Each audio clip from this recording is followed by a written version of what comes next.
bring through. How self-discovery brought me through.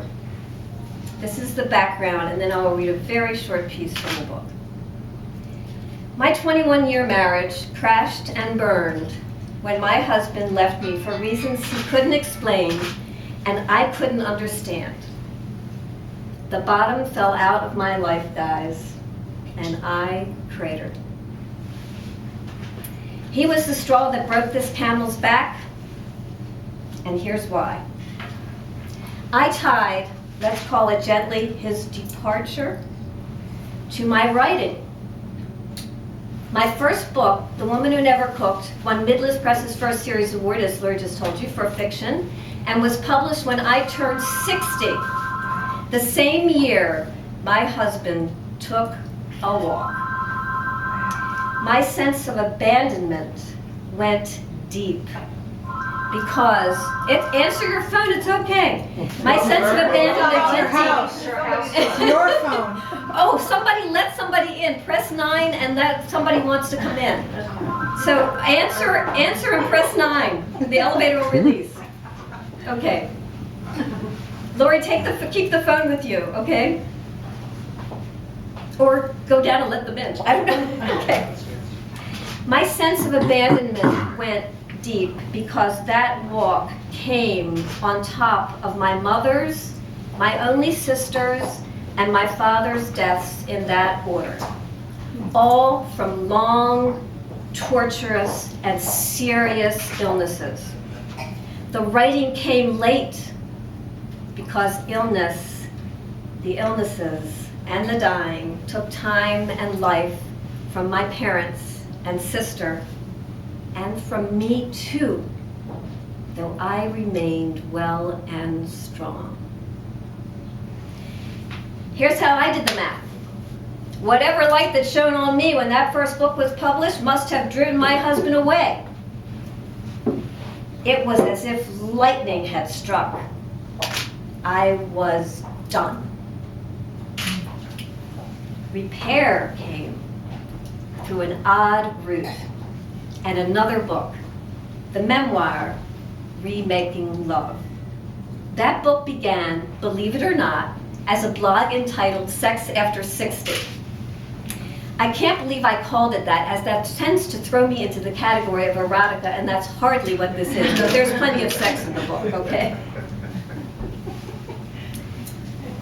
I was on a real, live, often foolhardy dash through the hazards of internet dating, the loving, the illusions. I wrote about all of it, and I had readers. A lot of them on every continent except Antarctica. Hey, who's in Antarctica? Aren't they reading up there? While I lived through loss and the antics of my own romantic comedy, I stayed afloat on the sea of my readers' belief. Many of the chapters in the book operate as something I call the lyric essay, which makes this book rather oddly constructed. And I'll explain that term after, if you ask me. Text away 202-256-4315.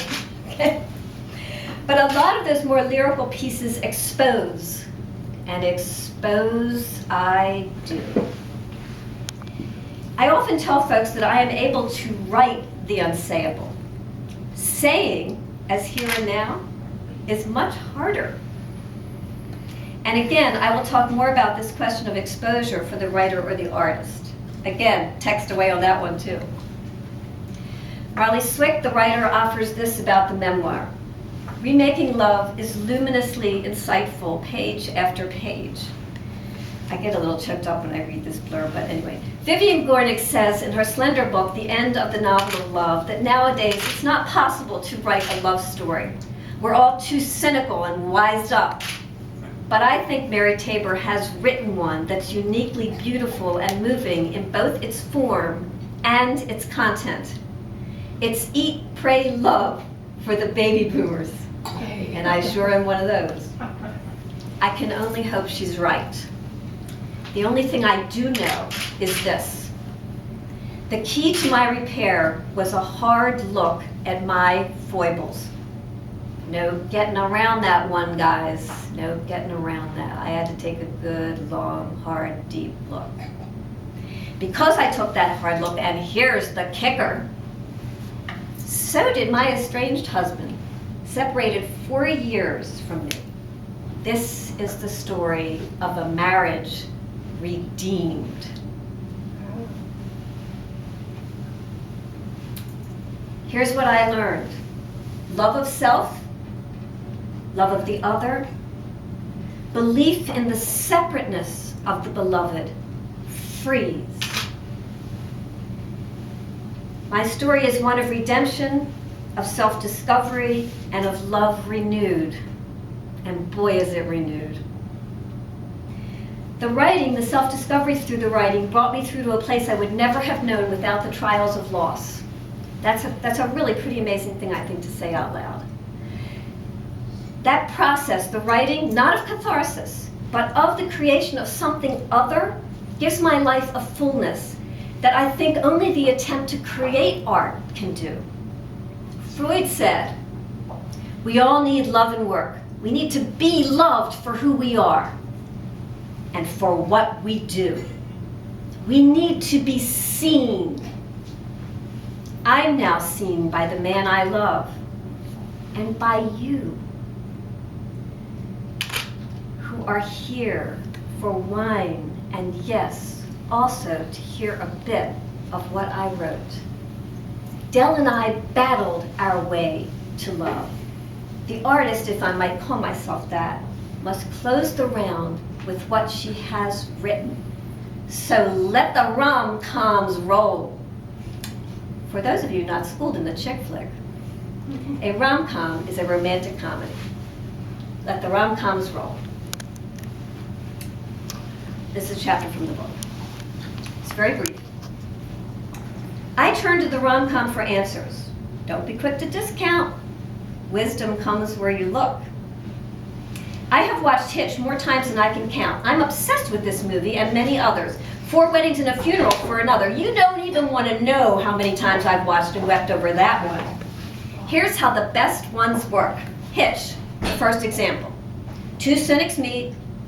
Neither believes love works. One or both have been hurt or screwed by believing that the open heart is a good thing. So one, or in this case, both, have closed off that option. Closed heart, closed heart.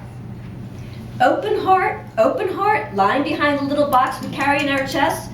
Who's got the key to the box?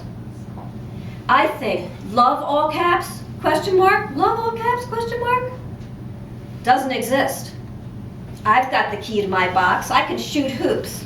Double entendre, by the way. Look it up. While I wait. I can shoot hoops while I wait, but I can look, and look I do. Close your ears, dear.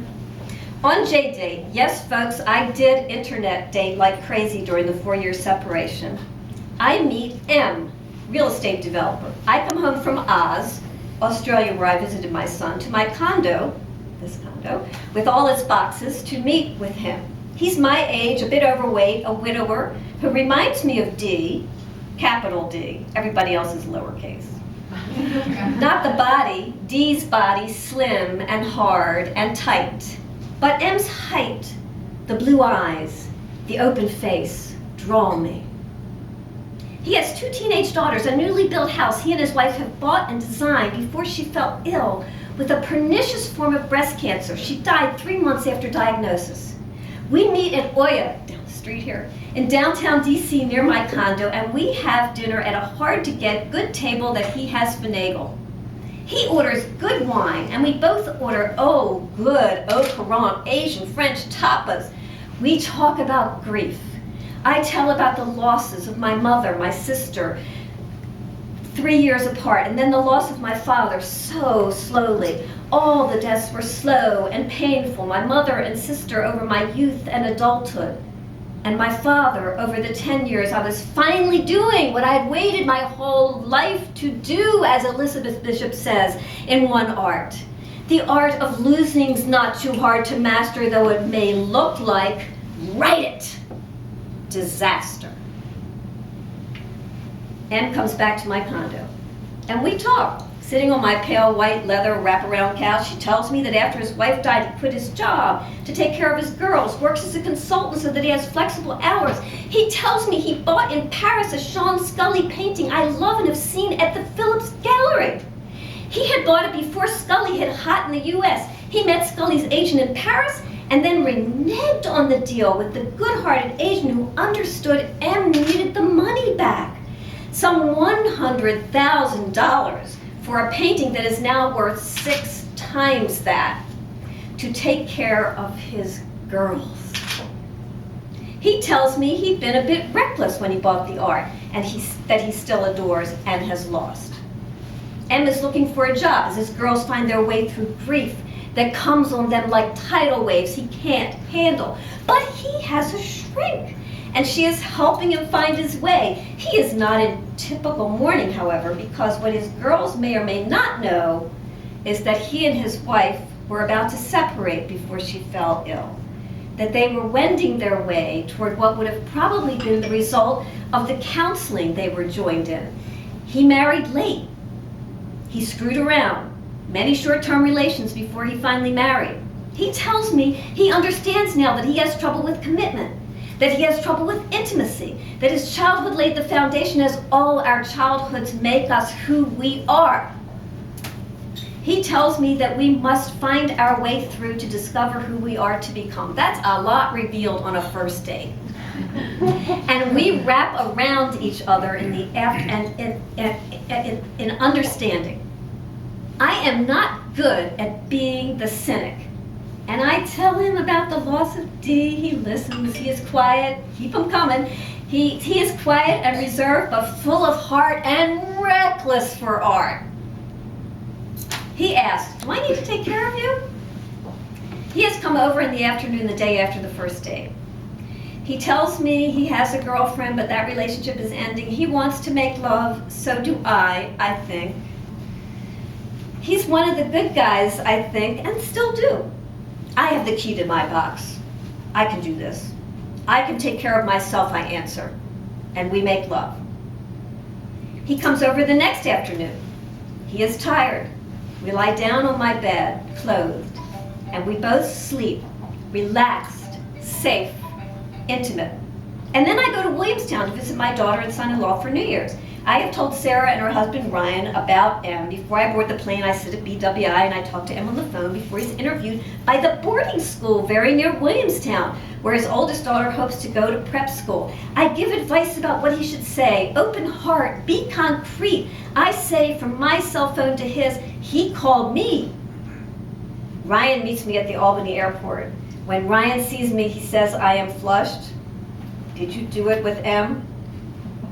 He asks. I demur, and Ryan knows. Children are funny that way. Sarah and Ryan look at his profile on JDate. He is not Jewish, but likes Jewish women. His wife was Jewish.